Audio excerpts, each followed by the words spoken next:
Assalamualaikum warahmatullahi wabarakatuh. Selamat pagi, siang, sore, malam anak-anak kelas 6. Bagaimana kabarnya hari ini? Mudah-mudahan anak-anak selalu sehat dan selalu bersemangat untuk belajar. Nah, anak-anak, hari ini kita akan belajar materi kelas 6, tema 1, subtema 2, tentang perkembangbiakan hewan secara generatif. Nah, anak-anak, nanti setelah selesai menyimak video ini hingga akhir, Bu Tifa berharap anak-anak akan dapat memahami jenis perkembangbiakan hewan, menjelaskan perkembangbiakan hewan secara ovipar, menyebutkan contoh hewan yang berkembang biak secara ovipar, menjelaskan perkembangbiakan hewan secara vivipar, menyebutkan contoh hewan yang berkembang biak secara vivipar, menjelaskan perkembangbiakan hewan secara ovovivipar, dan menyebutkan contoh hewan yang berkembang biak secara ovovivipar. Nah, untuk anak-anak ketahui, pada umumnya perkembangbiakan hewan itu dibedakan menjadi dua, yaitu perkembangbiakan dengan cara generatif dan perkembangbiakan dengan cara vegetatif. Nah, perkembangbiakan secara generatif yaitu melewati proses pembuahan sel telur hewan betina oleh sel sperma hewan jantan. Ini disebut juga dengan istilah fertilisasi. Sedangkan vegetatif adalah perkembangbiakan hewan yang tidak adanya proses pembuahan. Nah, biasanya perkembangbiakan secara generatif ini juga disebut dengan perkembangbiakan secara kawin. Sedangkan perkembangbiakan vegetatif ini disebut juga dengan perkembangbiakan secara tak kawin. Nah, yang akan kita pelajari kali ini adalah fokus tentang perkembangbiakan secara generatif. Nah, pertama kita harus tahu apa itu perkembangbiakan hewan secara generatif, yaitu perkembangbiakan yang terjadi karena adanya pembuahan sel telur yang dihasilkan oleh hewan betina oleh sel sperma yang dihasilkan hewan jantan.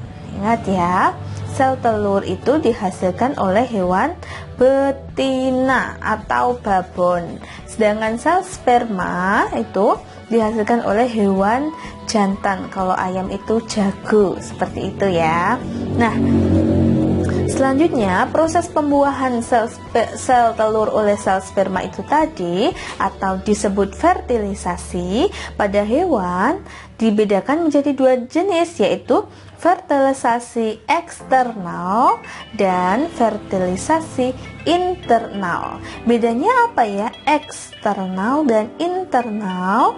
Kalau eksternal itu luar, kalau internal itu dalam. Artinya apa? Kalau fertilisasi eksternal itu penggabungan sel telur dan sel sperma terjadi di luar tubuh induknya. Contohnya ikan dan katak. Gitu ya. Kalau internal itu dalam, penggabungan sel telur dan sel sperma terjadi di dalam tubuh induknya. Contohnya reptil. Reptil itu hewan melata seperti buaya, kadal. Kemudian unggas. Unggas itu sejenis ayam, burung, seperti itu. Dan mamalia. Mamalia itu adalah hewan yang menyusui anaknya seperti sapi, kerbau, kambing. Nah, itu. Nah, pada umumnya perkembangbiakan generatif hewan itu dibedakan menjadi 3 anak-anak, yaitu perkembangbiakan secara ovipar, vivipar, dan ovovivipar. Ovipar contohnya vivipar contohnya kucing, ovovivipar buaya.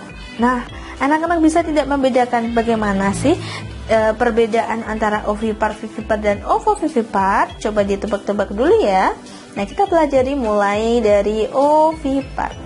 Ovipar itu bertelur. Anak-anak mengingatnya kalau ovipar itu diawali dengan huruf O. Huruf O yang lonjong seperti telur ya. Ovipar, ovipar itu berarti bertelur seperti ayam. Nah, perkembangbiakan hewan dengan cara bertelur. embrio dilindungi oleh cangkang. Anak-anak tahu tidak apa itu embrio? Embrio itu adalah bakal calon anak ayam, bakal calon anak hewan yang akan bertelur itu tadi. Kemudian pertumbuhan dan perkembangan embrio terjadi di luar tubuh induknya. Jadi telur ini dikeluarkan dulu oleh ayam. Ayam itu bertelur dulu.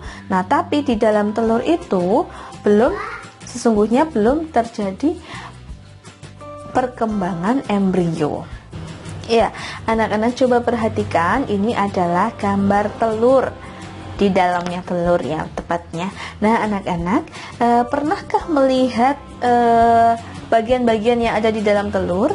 Nah, dalam telur itu terdapat putih telur yang bening itu, kemudian ada kuning telur, dan ada rongga udara, ya kan? Rongga udara, dan juga ada seperti titik. Kadang ada titik itu warnanya merah sedikit sekali. Nah, anak-anak tahu tidak kalau yang titik itu adalah bagian yang namanya embrio. Ini embrio itu calon bayi, calon anak ayam. Calon anak ayam, kalau ini telur ayam ya misalnya ya, calon anak ayam. Kemudian kuning telur itu nanti digunakan sebagai makanan calon embrio ini tadi ketika berkembang, sehingga embrio ini tadi akan makan kuning telur ini sebagai cadangan makanan, sehingga dia lama-lama akan menjadi besar. Kemudian ada juga bagian yang namanya putih telur, kemudian ada yang namanya kalaza. Kalaza itu seperti tali yang mempertahankan agar kuning telur itu tetap berada di atas. Kemudian di sini ada rongga udara, fungsinya untuk oksigen yang dibutuhkan oleh embrio. Nah, itu. Kemudian ini membran luar itu sebelum cangkang telur, di bagian dalamnya cangkang telur itu ada membran luar. Nah, contohnya apa saja? Ayam, telur apa itu? Ikan, katak, dan serangga. Nah, itu contoh hewan yang bertelur. Kemudian yang kedua adalah perkembangbiakan hewan secara vivipar atau melahirkan anak. Vivipar. Nah, apa ya contohnya ya? Oh iya, ini contohnya adalah hewan sapi. Hewan sapi itu tidak bertelur ya, tapi sapi itu melahirkan anak. Cirinya dalam vivipar itu sel telur dibuahi oleh sel sperma di dalam tubuh induk. Pertumbuhan dan perkembangan embrio terjadi di dalam tubuh induknya sampai waktu lahir. Jadi sapi itu ketika mengandung anak sapi, itu nanti anak sapi akan tumbuh di dalam tubuh induknya. Tubuh induk sapi itu sampai nanti siap untuk lahir, sampai besar baru lahir. Kemudian sapi ini atau hewan yang melahirkan anak ini biasanya menyusui anaknya, makanya disebut mamalia. Mamalia ini dibedakan menjadi dua, yaitu mamalia darat dan mamalia air. Nah, mamalia darat contohnya apa saja ya yang menyusui anaknya?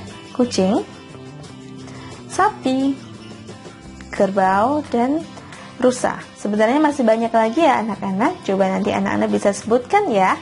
Kemudian mamalia air, contohnya paus. Ya, paus itu juga menyusui anaknya. Paus itu termasuk mamalia. Begitu juga lumba-lumba. Lumba-lumba juga menyusui anaknya loh. Dan ya, apa itu? Singa laut. Oke. Singa laut itu itu adalah anjing laut. Anjing laut itu adalah hewan yang menyusui anaknya, gitu ya. Kemudian yang ketiga, perkembangbiakan yang ketiga yaitu ovovivipar. Kalau tadi ovipar itu bertelur, vivipar itu melahirkan. Kalau ovovivipar berarti gabungan antara bertelur dan melahirkan. Maksudnya gimana? Nah, guru jelaskan ya. Ini contohnya adalah buaya. Pada ovovivipar, setelah terjadi pembuahan, telur berkembang di tubuh induk. Ingat, telur berkembang di tubuh induk. Makanan embrio berasal dari cadangan makanan dalam telur, seperti ovipar tadi, makanannya kuning telur. Setelah tiba waktu lahir, anak akan keluar dari tubuh induk. Nah, bedanya dengan ovipar, kalau ovovivipar ini telurnya itu berkembang di dalam tubuh. Misalnya buaya, itu nanti di dalam telurnya buaya itu belum keluar sebelum anak buayanya itu berkembang sampai dia siap untuk lahir. Nah, kalau ayam tadi kan ayam telurnya keluar dulu, baru kemudian anak ayamnya berkembang di luar tubuh ayam. Tapi kalau buaya itu telurnya tidak dikeluarkan dulu oleh induk buaya, tapi sampai anak di dalam telur itu tadi tumbuh dan siap untuk lahir, baru telur akan dilahirkan, baru anak akan keluar dari tubuh induk begitu. Contohnya adalah buaya, kadal, dan ular.